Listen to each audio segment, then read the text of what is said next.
나스닥, 우리나라엔 코스닥이 있다면 뉴스쇼에는 뉴스닥이 있습니다. 월요일의 코너 뉴스쇼 증권시장 뉴스닥. 오늘도 변함없이 두 분 나오셨어요. 세미래정책연구소 허성모 소장 어서 오십시오. 네, 안녕하세요. 바른정당의 노원병 당협위원장 이준석 위원장 어서 오십시오. 네, 안녕하세요. 아, 이제 진짜 8일 남았습니다. 8일. 게다가 오늘 사실 노동절이어서 오늘부터 쭉 쉬시는 분들이 많잖아요. 그렇죠. 체력적으로 한계가 오고 있습니다. 왜? 이게 유세 지원을 하다 보니까. 유세 지원하다 보니까. 예, 목이 좀 고장나는 건 그러게 좀 잠기셨네요. 두째치고 체력적으로 이제. 유승민 후보가 그러니까 어제 대구의 야구장에서. 대구의 야구장도 가고, 대구의 그 김광석 거리 그쪽도 가고, 그리고 그 대구의 동성로에서 또 유세 이렇게 하고 했는데. 예. 특이한 후보입니다. 젊은 사람들한테 지지를 많이 받고 있어요. 그래요. 네, 보수 후보인데. 그런데 여론조사가 지금 이제 막판 여론조사가 나오는 걸 보면 사실 유승민 후보는 그렇게 많이 오르진 못했고 오히려 홍준표 후보가 치고 올라가고 안철수 후보가 하락세를 보이고 문재인 대세론이 다시 살아나고 있고 남은 변수 뭐라고 보세요, 소장님? 예, 흔히들 후보자들이 교통사고라든지 큰 사고만 없으면 된다 또는 주위에서 말 실수만 안 하면 된다 이런 정도를 이야기하는데요. 네. 저는 남은 변수가 그것보다는 그 선거 구도의 변화라고 봅니다. 구도의 변화. 네. 지금까지는 전통적 구도가 아니라 전통적 구도를 하면 흔히 그 이념 구도 또는 지역 구도 이런 거였는데 그게 좀 깨어지면서 세대 간의 대결이라든지 정책 대결로 간다 이랬는데 그 세대 간의 대결, 정책 대결이 무너지고 전통적 구도인 이념 대결, 지역 대결 구도를 되살리는 사람들이 있다. 이것이 남은 일주일간 격화되면은 선거 판세에 좀 영향을 줄 것이라 이렇게 봅니다. 그래요. 그러니까 이게 보수 대결집이라는 게 일어나고 또 이렇게 새로운 구도가 벌어지려면은 좀 구도가 간단해야 됩니다.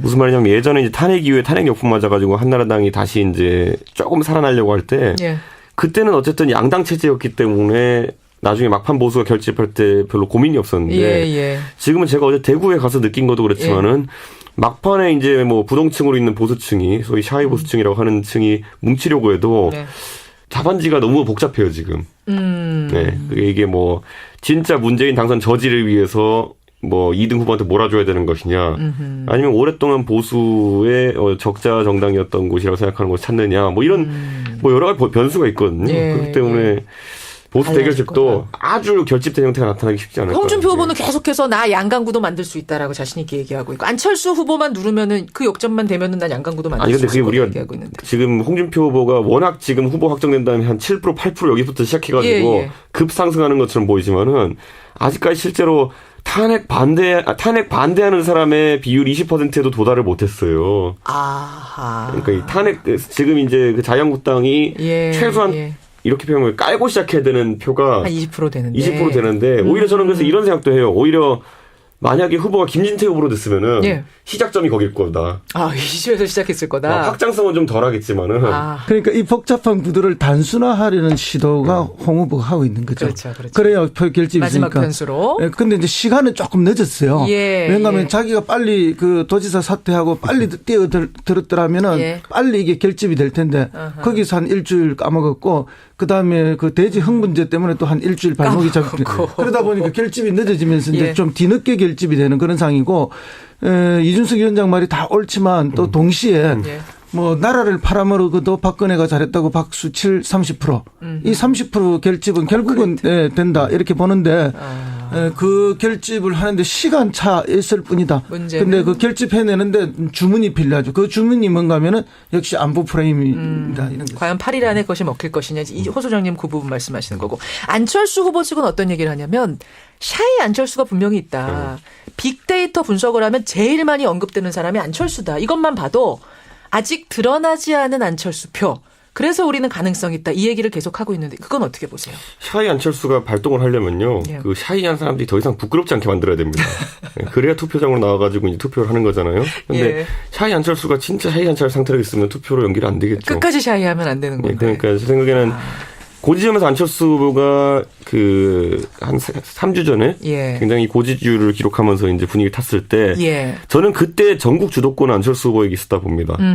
지금 시점에 전국 주도권이라는 거는 안철수 후보한테 있다 보기 어렵고 막판에 이제 불씨로 타오를 수 있었던 게 김종인 대표와의 어떤 연대 가능성이었는데 이거 다 안 되게 한 사람이 누구냐면은 과거에 김종인 대표 자르라고 이렇게 공격하고 예, 뭐 노무현 대통령이 알면은 깜짝 놀랄 거다 뭐 이런 이야기를 쏟아내가지고 지금 결합을 물리적으로 하지 못하니까 이상한 형태로 결합하잖아요. 무슨 뭐 특별위원회 구성해서 위원장에 앉히고 통합정부 추진위원장 네, 그런 자리를 만들고 거기에 모시되 국민의당 입당하는 건 아니고 그리고 제3지대에서 뭐 말을 했더니만은 거기에 내가 동의하는 건 아니다. 뭐 홍준표는 안 된다. 뭐 이런 식으로 바로 힘을 빼버린 게 누굽니까? 지금 그러니까 제 느낌으로는 그 전국 주도권을 가졌을 때 그리고 마지막에 어쨌든 막차 티켓이 있었을 때 그걸 제대로 활용하지 못한 게 이제 좀 아쉽다 그런 생각이 듭니다. 근데 뭐 이거는 이미 예측됐던 겁니다. 왜요? 왜냐하면은 이렇게 두 분이 뭘 어떻게 하겠다는 맹쾌한 합의상이 없는 거죠. 큰 틀에서 대충 얼버무린 상황에서 급하게 나온 거다 보니까 개헌이라는 큰 고리가 뭐 이렇게 강론에 들어가면 다 달라지게 될 수밖에 없고 주도권 싸움이 있을 수밖에 없는 거죠.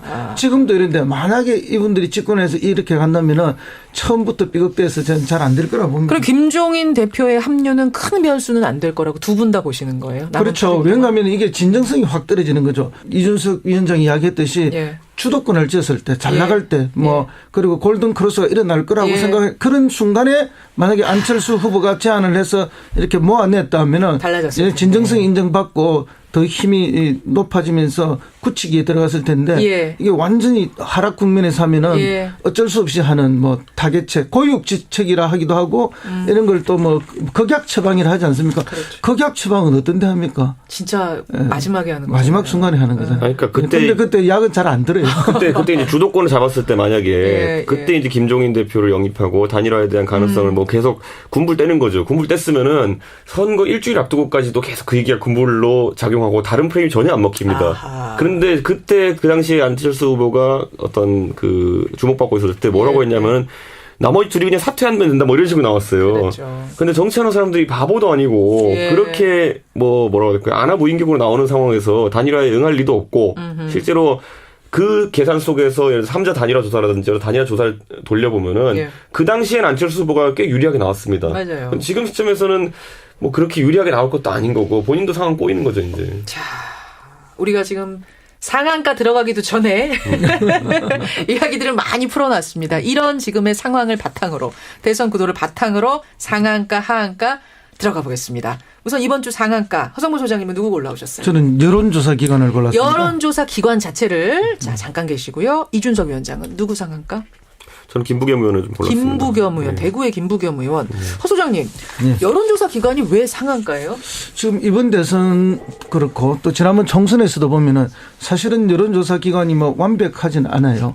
그리고 또 일부에서는 뭐 조금 여론을 조작하기 위한 조사도 있지 않느냐 이런 지적도 있고. 시비도 있었고. 그래서 뭐 특정 후보 측으로부터 고소 고발을 당하는 경우도 있고. 그렇지만 전체적으로 요즘 선거판은 여론조사 기관이 주도하는 판이 아닌가. 여론조사를 내놓음으로써 선거판의 흐름을 오히려 주도해내고 또 후보들은 그 여론조사를 보고 자기 전략을 수정하기도 하고.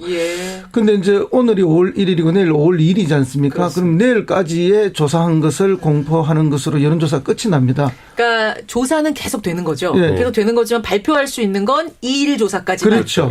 그 이후에 조사는 할 수 있지만 발표가 안 돼요. 또 2일까지 조사한 거는 발표는 뭐 그다음 할 수도 있고 계속 그 인용되는 거죠.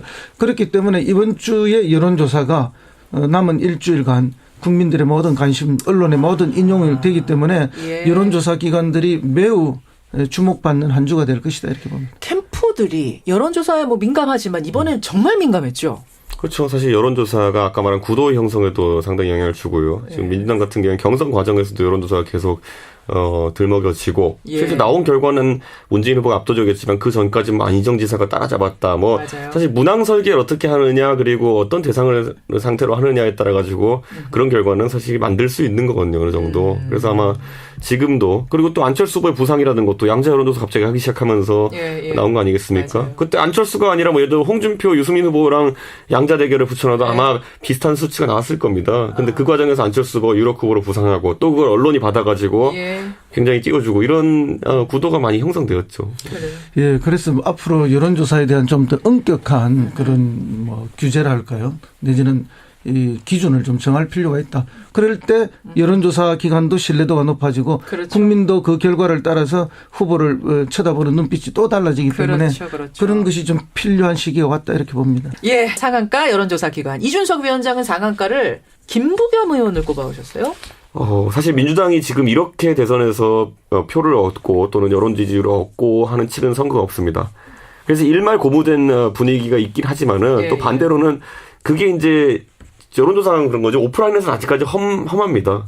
그러니까 사실 그 민주당 운동원들이 뭐 확성기 소리 조금만 크게 틀어도 시장 상인 나와서 항의하고 뭐 이런 분위기가 있거든요. 그러다 보니까 이제 김부겸 의원이 이제 SNS상으로 이제 그 영상이 한번 돌지 않았습니까? 그래가지고 뭐 대구의 유권자들에게 오히려 또 이렇게 강하게 항의하는 듯한 그 영상이 돌았는데. 대구 유권자들 정신 차리시라 이렇게 호통치는 그 영상 말씀. 그렇죠. 그런데 뭐 그게 돌면서 SNS상에서 상당히 큰 반향을 얻었습니다. 김부겸 의원은 어쨌든 정치 인생에 보면은 그런 도전하는 의미가 있었고 어떤 사람은 또 노무현 대통령을 연상시킨다라는 얘기를 하는 경우도 있었는데 다만 문제는 뭐냐면 제가 정작 그거 영상을 이제 대구의 장년층에게 이제 물어봤더니만은 또 그거 듣고 기분 나빴다는 분도 있더라고요.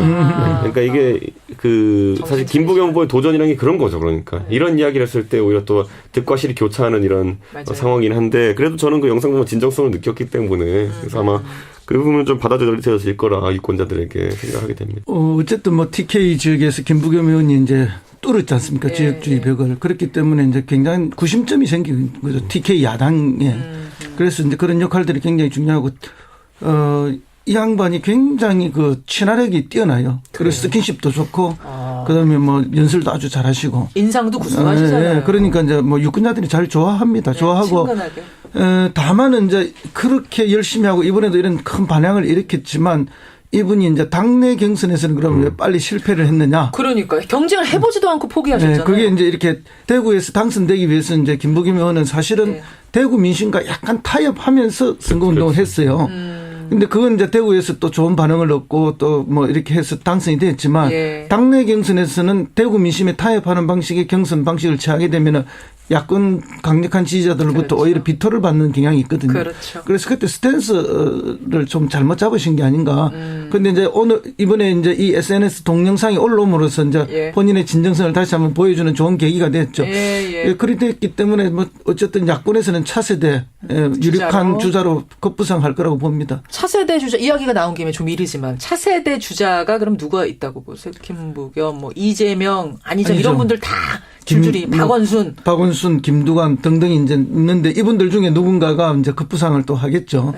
근데 뭐 그 중에서 누가 될지는 아무도 몰라요. 시대 정신을 역시 잘 붙들고 가고 또 야권 전체의 또 정서를 잘 반영할 수 있는 그 두 가지를 잘 해야 되죠. 만약에 정권 교체가 일어난다면 우리가 생각하는 것보다 야권 주자가 크긴 쉽지 않습니다. 지금 야권 주자가. 왜냐하면 어차피 대통령이 되면은 권력 누수를 막기 위해서라도 대선 후보 커지는 걸 차단하는 게 우리가 박근혜 정부 때 경험하지 않았습니까? 그렇죠. 조금만 속된 표현으로 대들면은 조금만 대들면은 바로 뭐 물론 아주 특이한 케이스긴 합니다. 배신의 정치 이런 언급은. 그런데 그렇기 때문에 그런 게 어느 정도 대권 주자를 키우긴 하지만 또 원래 지지층에서 배신으로 찍어버리면은 지금 유승민 의원이 겪고 있는 어려움과 똑같은 걸 겪게 되는 겁니다. 그러네요. 그렇습니다. 그게 이제 그런 것 때문에 이제 자기 주자가 굉장히 뜨기 힘든데 그러니까 자기 스탠스를 잘 잡아야 돼. 노무현 전 대통령이 이제 주자로 떠오를 때 했던 가장 강력한 이야기 중에 한마디가 뭔가 하면은 김대중 대통령의 부채도 자산도 모두 승계하겠다. 그러니까 이제 긍정적인 면만 자꾸 가져가려 하면 안 되고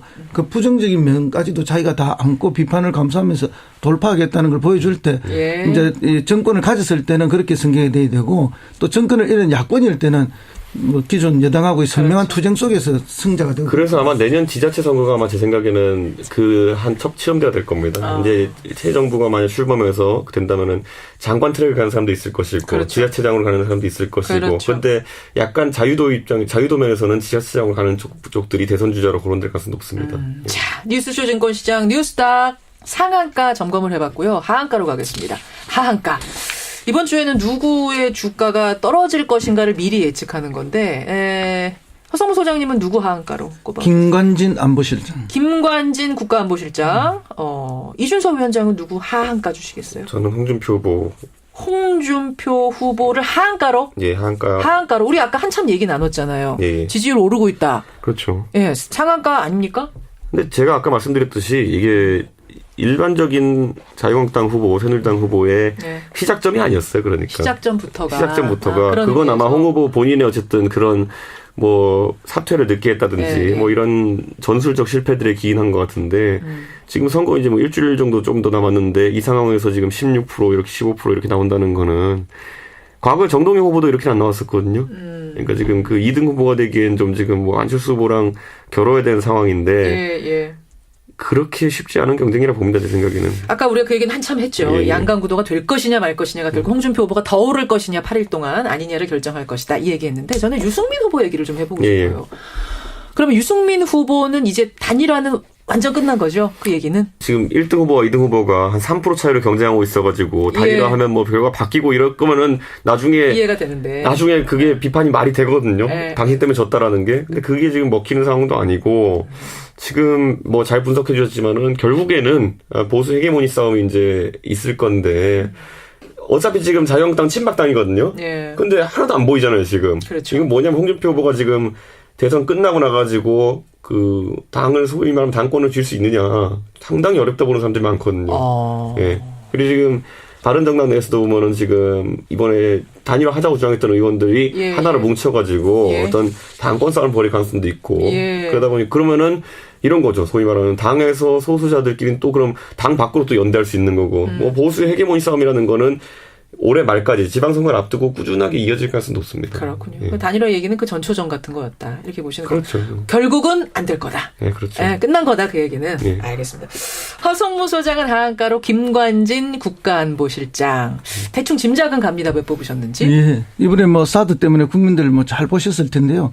어쨌든 뭐 형식은 국방부에서 다 하죠. 발표도 국방부가 하고 다 하지만 실질적으로 이 사드 조기 배치 문제를 뭐 협상하고 미국과 또 결정 지은 건 김관진 안보실장이라는 이야기가 많이 나오고 있습니다. 그런데 이런 분들의 대표적인 게 뭐 좀 일종의 맹신 같은 게 있죠. 맹신이요? 네. 뭐 사드만 배치하면은 뭐 북의 핵 공격, 미사일 공격으로부터 우리가 완벽하게 안전하다. 뭐 이런 맹신. 그래서 무조건 미국이 하자면은 옳다 하자. 이런 주의니까 이것이 이제 사실은 우리의 국익을 지키는데 과연 도움이 되느냐. 그래서 뭐 이번에 자기들이 끊임없이 김관진 안보실장이든 국방부든 다 이야기를 했지만 비용은 무조건 미국이 된다. 우리는 뭐 부지만 제공한다. 이런 이야기했지만 완전히 뒤집혔고 그다음에 이제 자기하고 카운터 파트너라고 하는 미국의 국가안보보좌관 또 지금 이야기가 어제 저녁부터 달라지는 거 아닙니까? 김관진 안보실장이 했던 이런 미국과의 협상 과정은 국내의 반대 여론이라든지 의회의 동의 문제라든지 이런 걸 완전히 다 무시한 일방주의를 함으로써 오히려 국익을 해친 그런 방식으로 가지 않았느냐.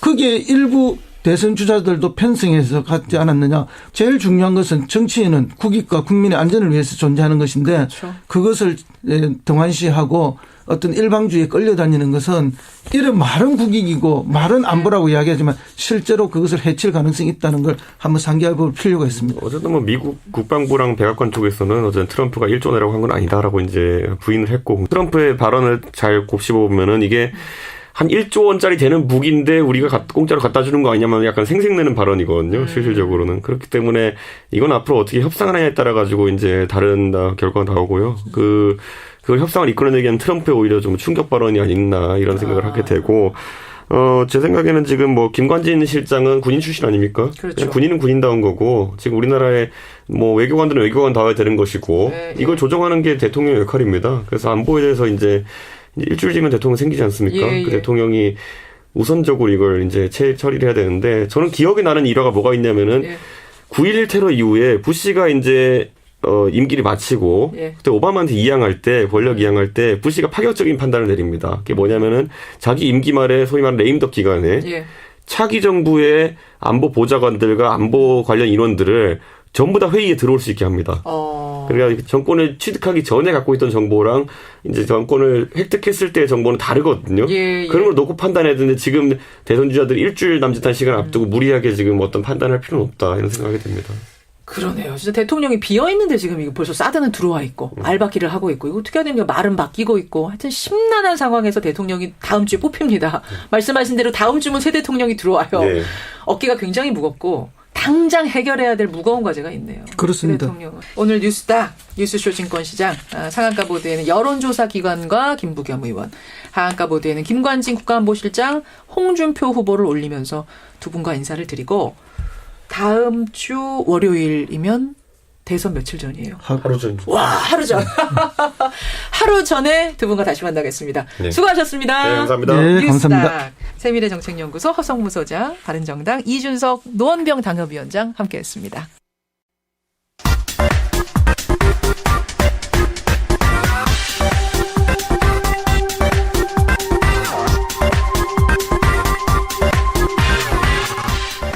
하면은 빨리 이게 결집이 될 텐데 거기서 한 일주일 까먹었고 그다음에 그 대지 흥분제 때문에 또 한 일주일 발목이 잡히고 그러다 보니까 결집이 늦어지면서 이제 좀 뒤늦게 결집이 되는 그런 상황이고 이준석 위원장 말이 다 옳지만 또 동시에 뭐 나라를 팔아먹어도 박근혜가 잘했다고 박수 30%. 이 30% 결집은 결국은 된다 이렇게 보는데 그 결집을 하는데 시간 차 있을 뿐이다. 근데 그 결집해내는데 주문이 필요하죠. 그 주문이 뭔가 하면은 역시 안보 프레임이다. 이런 거. 과연 8일 안에 그것이 먹힐 것이냐. 호 소장님 그 부분 말씀하시는 거고. 안철수 후보 측은 어떤 얘기를 하냐면 샤이 안철수가 분명히 있다. 빅데이터 분석을 하면 제일 많이 언급되는 사람이 안철수다. 이것만 봐도 아직 드러나지 않은 안철수 표. 그래서 우리는 가능성이 있다. 이 얘기를 계속하고 있는데 그건 어떻게 보세요? 샤이 안철수가 발동을 하려면요. 그 샤이한 사람들이 더 이상 부끄럽지 않게 만들어야 됩니다. 그래야 투표장으로 나와가지고 이제 투표를 하는 거잖아요. 근데 샤이 안철수가 진짜 샤이 안철수 상태로 있으면 투표로 연결이 안 되겠죠. 끝까지 샤이하면 안 되는 건데. 그러니까 제 생각에는 고지점에서 안철수 후보가 한 3주 전에 굉장히 고지주를 껴 지금. 네. 이게 뭐 진짜 문재인 당선 저지를 위해서 뭐 2등 후보한테 몰아줘야 되는 것이냐, 아니면 오랫동안 보수의 적자 정당이었던 곳이라고 생각하는 곳을 찾느냐, 뭐 이런 뭐 여러 가지 변수가 있거든요. 그렇기 때문에 보수 대결집도 아주 결집된 형태가 나타나기 쉽지 않을 거예요. 홍준표 후보는 계속해서 나 양강구도 만들 수 있다라고 자신 있게 얘기하고 있고, 안철수 후보만 누르면은 그 역점만 되면은 난 양강구도 만들 수 있을 거라고 얘기하고 있는데. 지금 홍준표 후보가 워낙 지금 후보 확정된 다음에 한 7%, 8% 여기부터 시작해가지고 급상승하는 것처럼 보이지만은 아직까지 실제로 탄핵 반대하는 사람의 비율 20%에도 도달을 못했어요. 아하. 그러니까 이 탄핵 지금 이제 그 자유한국당이 최소한 이렇게 표현을 깔고 시작해야 되는 표가 한 20% 되는데. 20% 되는데 오히려 저는 그래서 이런 생각도 해요. 오히려 만약에 후보가 김진태 후보로 됐으면은 시작점이 거길 거다. 이 시에서 시작했을 거다. 확장성은 좀 덜하겠지만은. 그러니까 이 복잡한 구도를 단순화하려는 시도가 홍 후보가 하고 있는 거죠. 그렇죠. 그래야 표 결집이 마지막 있으니까. 변수로. 근데 이제 시간은 조금 늦었어요. 왜냐하면 자기가 빨리 그 도지사 사퇴하고 빨리 뛰어들었더라. 나스닥, 우리나라엔 코스닥이 있다면 뉴스쇼에는 뉴스닥이 있습니다. 월요일의 코너 뉴스쇼 증권시장 뉴스닥. 오늘도 변함없이 두 분 나오셨어요. 세미래정책연구소 허성무 소장 어서 오십시오. 네, 안녕하세요. 바른정당의 노원병 당협위원장 이준석 위원장 어서 오십시오. 네, 안녕하세요. 이제 진짜 8일 남았습니다. 8일. 게다가 오늘 사실 노동절이어서 오늘부터 쭉 쉬시는 분들이 많잖아요. 그렇죠. 체력적으로 한계가 오고 있습니다. 왜? 이게 유세 지원을 하다 보니까. 유세 지원하다 보니까. 목이 좀 고장나는 건 그래, 좀 잠기셨네요. 둘째치고 뭐 체력적으로 이제. 유승민 후보가 그러니까 어제 대구의 야구장에서. 대구의 야구장도 가고, 대구의 그 김광석 거리 그쪽도 가고, 그리고 그 대구의 동성로에서 또 유세 이렇게 하고 했는데. 특이한 후보입니다. 젊은 사람들한테 지지를 많이 받고 있어요. 그래요. 보수 후보인데. 그런데 여론조사가 지금 이제 막판 여론조사가 나오는 걸 보면 사실 유승민 후보는 그렇게 많이 오르진 못했고 오히려 홍준표 후보가 치고 올라가고 안철수 후보가 하락세를 보이고 문재인 대세론이 다시 살아나고 있고 남은 변수 뭐라고 보세요, 소장님? 뭐 흔히들 뭐 후보자들이 뭐 교통사고라든지 큰 뭐 사고만 없으면 된다, 또는 주위에서 말 실수만 안 하면 된다, 이런 정도를 이야기하는데요. 저는 남은 변수가 그것보다는 그 선거 구도의 변화라고 봅니다. 구도의 변화. 지금까지는 전통적 구도가 아니라 뭐 전통적 구도를 하면 흔히 그 이념 구도 또는 지역 구도 뭐 이런 거였는데 그게 좀 깨어지면서 뭐 세대 간의 대결이라든지 정책 대결로 간다 이랬는데 그 세대 간의 대결, 정책 대결이 무너지고 전통적 구도인 이념 대결, 지역 대결 구도를 되살리는 사람들이 있다. 이것이 남은 일주일간 격화되면은 선거 판세에 좀 영향을 줄 것이라 이렇게 봅니다. 그래요. 그러니까 이게 보수 대결집이라는 게 일어나고 또 이렇게 새로운 구도가 벌어지려면은 좀 구도가 간단해야 됩니다. 무슨 말이냐면 예전에 이제 탄핵 이후에 탄핵 역풍 맞아가지고 한나라당이 다시 이제 조금 살아나려고 할 때 예. 그때는 어쨌든 양당 체제였기 때문에 나중에 막판 보수가 결집할 때 별로 고민이 없었는데 예. 지금은 제가 어제 대구에 가서 느낀 것도 그렇지만은 막판에 이제 뭐 부동층으로 있는 보수층이 소위 샤이 보수층이라고 하는 층이 뭉치려고 해도 답안지가 너무 복잡 비록하면서 이제 분위기 탔을 때 저는 그때 전국 주도권은 안철수 후보에게 있었다 봅니다. 지금 시점에 전국 주도권이라는 거는 안철수 후보한테 있다 보기 어렵고 막판에 이제 불씨로 타오를 수 있었던 게 김종인 대표와의 어떤 연대 가능성이었는데 이거 다 안 되게 한 사람이 누구냐면은 과거에 김종인 대표 자르라고 이렇게 공격하고 뭐 노무현 대통령이 알면은 깜짝 놀랄 거다 뭐 이런 이야기를 쏟아내가지고 지금 결합을 물리적으로 하지 못하니까 이상한 형태로 결합하잖아요. 무슨 뭐 특별위원회 구성해서 위원장에 앉히고 통합정부 추진위원장 네, 그런 자리를 만들고 거기에 모시되 국민의당 입당하는 건 아니고 그리고 제3지대에서 뭐 말을 했더니만은 거기에 내가 동의하는 건 아니다. 뭐 홍준표는 안 된다. 뭐 이런 식으로 바로 힘을 빼버린 게 누굽니까? 지금 그러니까 제 느낌으로는 그 전국 주도권을 가졌을 때 그리고 마지막에 어쨌든 막차 티켓이 있었을 때 그걸 제대로 활용하지 못한 게 이제 좀 아쉽다 그런 생각이 듭니다. 근데 뭐 이거는 이미 예측됐던 겁니다. 왜요? 왜냐하면은 이렇게 두 분이 뭘 어떻게 하겠다는 명쾌한 합의사항이 없는 거죠. 큰 틀에서 대충 얼버무린 상황에서 급하게 나온 거다 보니까 개헌이라는 큰 고리도 뭐 이렇게 강론에 들어가면 다 달라지게 될 수밖에 없고 주도권 싸움이 있을